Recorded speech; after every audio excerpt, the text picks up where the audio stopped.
नमस्कार।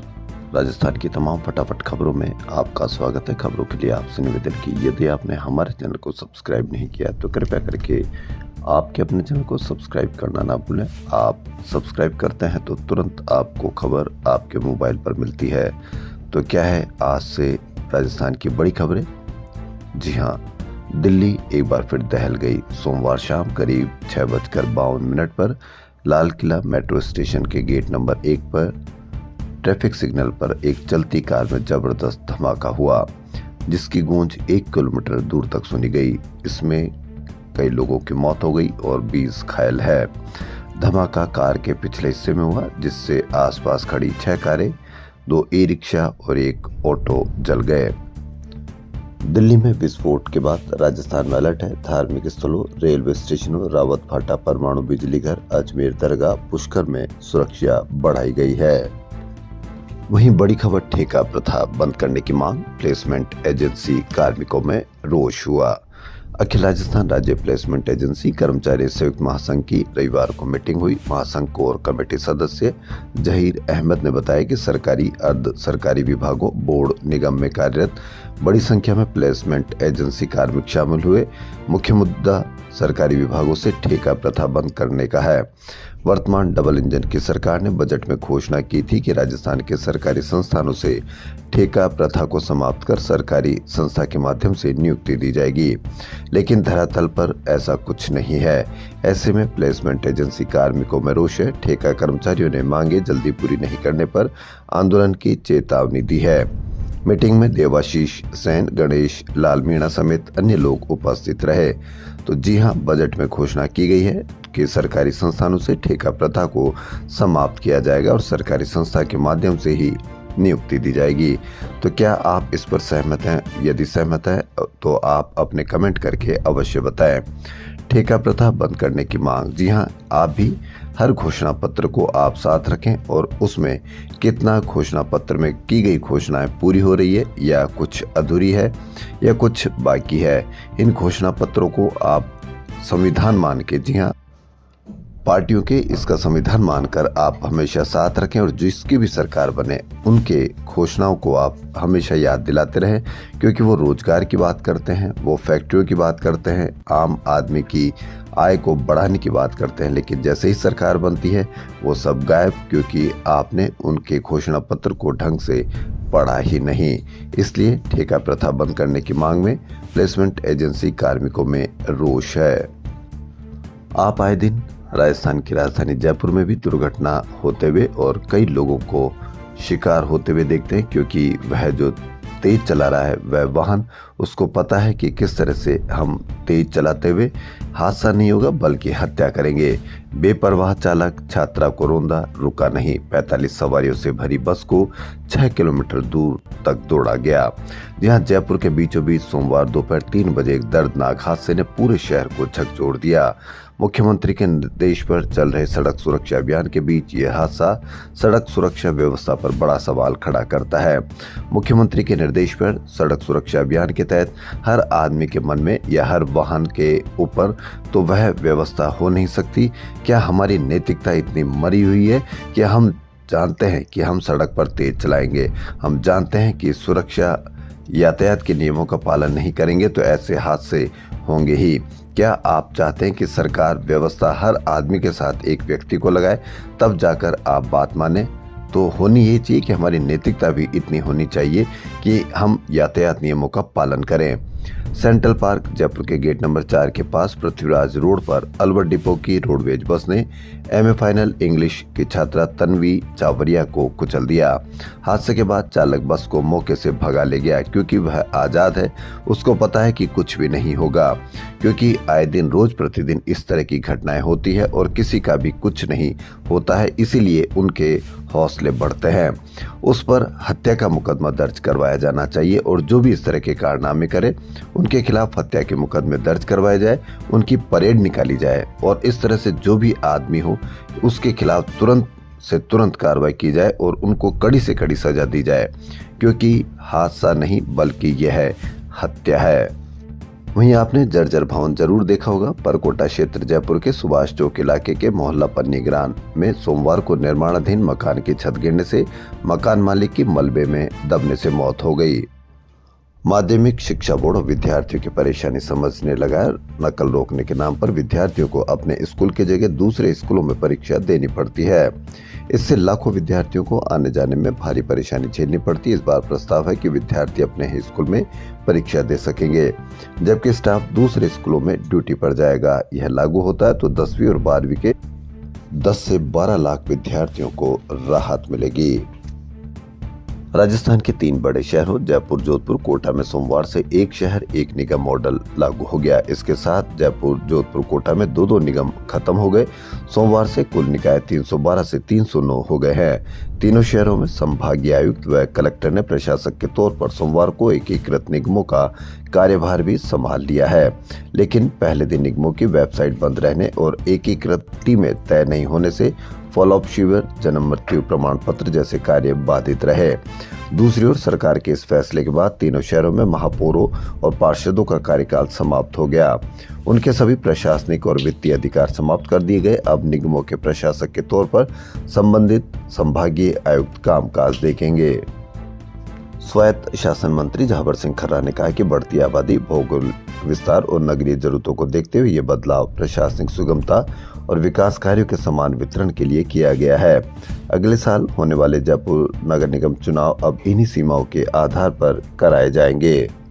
अंता विधानसभा सीट पर मंगलवार यानी आज मतदान होगा। इस बार 16 साल बाद एक बार फिर त्रिकोणीय मुकाबले के आसार हैं। परिसीमन के बाद 2008 में पहली बार अंता विधानसभा क्षेत्र अस्तित्व में आया और चुनाव हुए। तब भाजपा के बागी मोहनलाल मीणा बोरदा की 20,000 से अधिक वोट मिल गए थे और भाजपा के वरिष्ठ नेता रघुवीर सिंह कौशल को हार का सामना करना पड़ा था। इस बार उपचुनाव में भी नरेश मीणा निर्दलीय के रूप में मैदान में उतरे हुए, जिसके कारण मुकाबला त्रिकोणीय व रोचक बन गया है। इस उपचुनाव की वोटिंग के बाद 14 नवंबर को मतगणना होगी। भाजपा के मोहरपाल सुमन और कांग्रेस के प्रमोद जैन भाया के साथ निर्दलीय नरेश मीणा सहित 15 प्रत्याशी मैदान में है। यहाँ कड़ी टक्कर के आसार हैं। 2,28,264 मतदाता चुनेंगे अपना एमएलए। सुरक्षा सख्त कर दी गई है। यदि आपको किसी इंस्पेक्टर का फोन आए और कहे कि आप झूठे केस में फंसाने की धमकी दे रहे हैं तो आप शिकायत करें, क्योंकि शिकायत करेंगे तो उसका कोई न कोई समाधान निकल पाएगा। एसीबी ने भवानी मंडी में नारकोटिक्स इंस्पेक्टर हितेश कुमार के दलाल अकरम हुसैन को 20,000 की घूस लेते रविवार देर रात रंगे हाथों पकड़ लिया। इंस्पेक्टर ने झूठे केस में फंसाने की धमकी देकर पीड़ित से 3 लाख रुपए घूस मांगी थी। टेप की भनक लगते ही इंस्पेक्टर हितेश कुमार 1,90,000 रुपए की डमी नोट लेकर भाग गया। भागते समय नोटों की एक गड्डी और मोबाइल फोन गिर गया। हितेश हरियाणा के महेंद्रगढ़ निवासी हैं और अभी फरार है। उसे नौकरी लगे 3 महीने ही हुए हैं और अभी से ही प्रोबेशन पीरियड चल रहा है और उसने कमाई शुरू कर दी है। इसीलिए यदि आपको किसी भी के द्वारा फोन आए और आपको इस तरह की डिमांड की जाए तो आप अवश्य इसको शिकायत कीजिए। और इसी की नहीं, आप कहीं पर भी यदि आपको दवाई नहीं मिलती, आपको डॉक्टर नहीं मिलता, आपको स्कूल में महंगी फीस का अगर सामना करना पड़ता और किसी भी प्रकार की समस्या है तो आप अवश्य मुख्यमंत्री पोर्टल पर आप शिकायत करें। शिकायत करेंगे तो तुरंत आपका समाधान निकलेगा। गांधी जयंती पर आप खादी की बात अवश्य सुनते होंगे और खादी पर किस तरह से हमारे नेताओं के द्वारा स्पीच दी जाती है यह तो आप भली भांति जानते हैं। लेकिन क्या आपको पता है कि गांधी जयंती के बजाय 23 दिन देरी से खादी पर छूट हुई? संस्थाएं बोली 3 साल से रिबेट नहीं दी जा रही है। खादी की बात करने वाले 23 दिन से देरी से खादी पर छूट दी जा रही है और 3 साल से रिबेट भी नहीं दी जा रही है। कैसे खादी की बिक्री बढ़े और किस तरह से खादी आम लोगों का वस्त्र बने, इस पर भी आप अवश्य कमेंट करके बताएं। गांधी जयंती से राज्य में खादी वस्त्र 50% छूट दी जानी थी, जो सरकार के मुताबिक 30 जनवरी 2026 तक रहेगी, जबकि हकीकत में 25 अक्टूबर के बाद आमजन को इस छूट का फायदा मिलना शुरू हुआ है, यानी 2 अक्टूबर के बजाय 25 अक्टूबर को। वजह राजस्थान के 7 संभागों की करीब 140 संस्थाओं को पिछले 3 साल से सरकार की ओर से रिबेट ही नहीं मिल रहा है। संस्थाओं ने जब इस छूट का बहिष्कार किया तो जिम्मेदारों ने 60 करोड़ में से 20 दिन में ही 20 करोड़ का भुगतान कर मामले को शांत करवा दिया। शेष भुगतान जल्द करने का आश्वासन दिया। इसके बाद संस्थाओं ने आमजन को छूट देना शुरू किया। क्या आपको लगता है या आपने इसकी कहीं कोई बड़ी चर्चा देखी, कहीं कोई बड़ी कवरेज देखी? बिल्कुल भी नहीं देखी होगी, क्योंकि यदि आपको खादी के बारे में पता चलेगा कि रिबेट ही नहीं दी जा रही तो आपके मन में सवाल होंगे, और सवाल होंगे यही मीडिया चाहता नहीं है, क्योंकि आपके मन में सवाल होने ही नहीं चाहिए। अगर सवाल होंगे तो आप अपने बच्चों की बेरोजगारी के बारे में भी पूछेंगे, और आप बढ़ती महंगाई या बढ़ती महंगी शिक्षा के बारे में भी पूछेंगे। इसलिए ऐसे सवाल आपके मन में आए ही नहीं। इसलिए रोज शाम मीडिया आपको उन बातों की ओर ले जाता है जहां आप बिल्कुल मिसगाइड हो सके या भ्रमित हो सके। राजस्थान पर्यटन विभाग की ओर से 19 नवंबर को घूमर महोत्सव का आयोजन किया जाएगा। इसके अंतर्गत जवाहर कला केंद्र में 11 से 16 नवंबर तक घूमर लोक नृत्य कार्यशाला का आयोजन होगा। जयपुर कथक केंद्र के संयोजन में होने वाले इस कार्यशाला में 12 वर्ष से अधिक उम्र के प्रतिभागी हिस्सा ले सकेंगे। आदमी कितने साल तक इंतजार कर सकता है अपनी पदोन्नति का? जी हाँ, 15 साल से पदोन्नति का इंतजार। इंजीनियरों का कार्य बहिष्कार। नगरीय विकास विभाग यूडीएच में वर्ष 2010 की सीधी भर्ती से लगे जूनियर इंजीनियर अब तक पदोन्नति का इंतजार कर रहे हैं। राज्य सरकार के नियमानुसार अभियंताओं को हर 3 वर्ष में प्रमोशन दिया जाना चाहिए, लेकिन 15 वर्ष बाद भी यूडीएच के 200 से अधिक इंजीनियरों की एक बार भी डीपीसी नहीं हुई।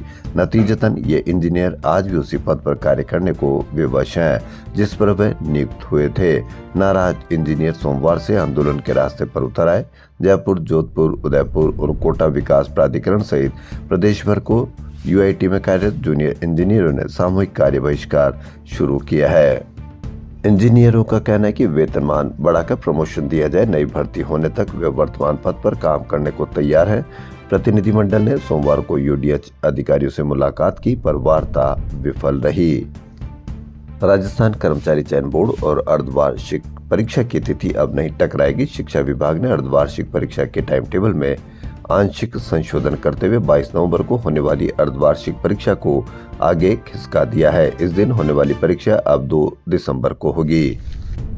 ग्रेटर निगम जयपुर के कार्यकाल के अंतिम दिन रविवार को जयपुर योग महोत्सव 2025 का आयोजन सम्मान और संवेदना का संगम बन गया।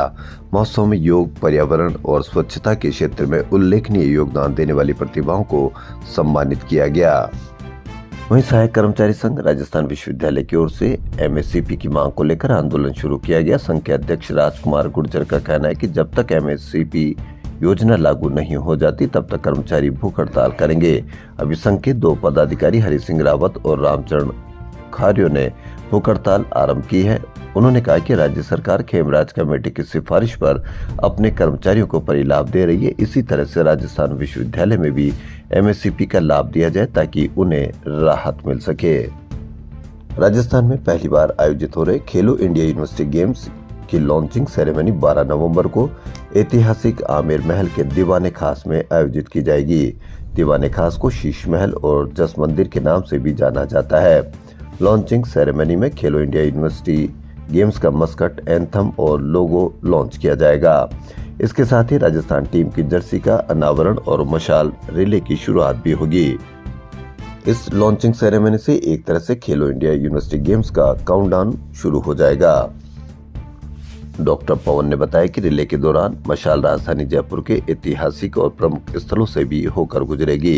इससे आम जनता और युवा वर्ग को इस आयोजन से जुड़ने का मौका मिलेगा। उन्होंने कहा कि इस दौरान राजस्थान के कई प्रमुख और अंतर्राष्ट्रीय स्तर पर पहचान बना चुके खिलाड़ी भी मशाल यात्रा में शामिल होंगे, जो युवाओं को खेलों के प्रति प्रेरित करेंगे।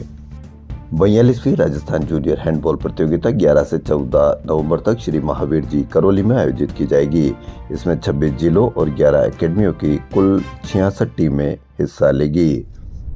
जयपुर शहर के व्यापारी बाजारों में बढ़ते ट्रैफिक दबाव, अव्यवस्थित पार्किंग, दुकानों के बाहर फैले अतिक्रमण, बाजारों में लगने वाले अवैध हटवाड़ों और ई रिक्शों की अव्यवस्था से काफी परेशान है।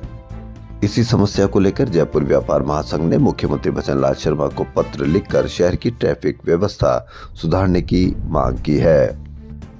कांग्रेस के वोट चोर गद्दी छोड़ हस्ताक्षर अभियान के तहत नागरिकों के हस्ताक्षर लिए जाएंगे। एआईसीसी के निर्देशानुसार प्रदेश में वोट चोर गद्दी छोड़ अभियान संपन्न होने पर 12 नवंबर को सुबह 11 बजे जैन तोतुका भवन, नारायण सिंह सर्किल, जयपुर पर ध्वज वंदन कार्यक्रम आयोजित होगा। कांग्रेस मीडिया प्रभारी स्वर्णिम चतुर्वेदी ने बताया कि प्रदेश अध्यक्ष गोविंद सिंह डोटासरा के नेतृत्व में चले अभियान के समापन कार्यक्रम में विधायक प्रत्याशी, सांसद आदि भाग लेंगे। मुख्यमंत्री भजनलाल शर्मा के निर्देश पर राज्य में दिसंबर महीने में रोजगार उत्सव आयोजित कर 20,000 युवाओं को नियुक्ति पत्र प्रदान किए जाएंगे। यह आयोजन नियुक्तियों का उत्सव होने के साथ ही प्रदेश में रोजगार और आत्मनिर्भरता का नया अध्याय भी खोलेगा।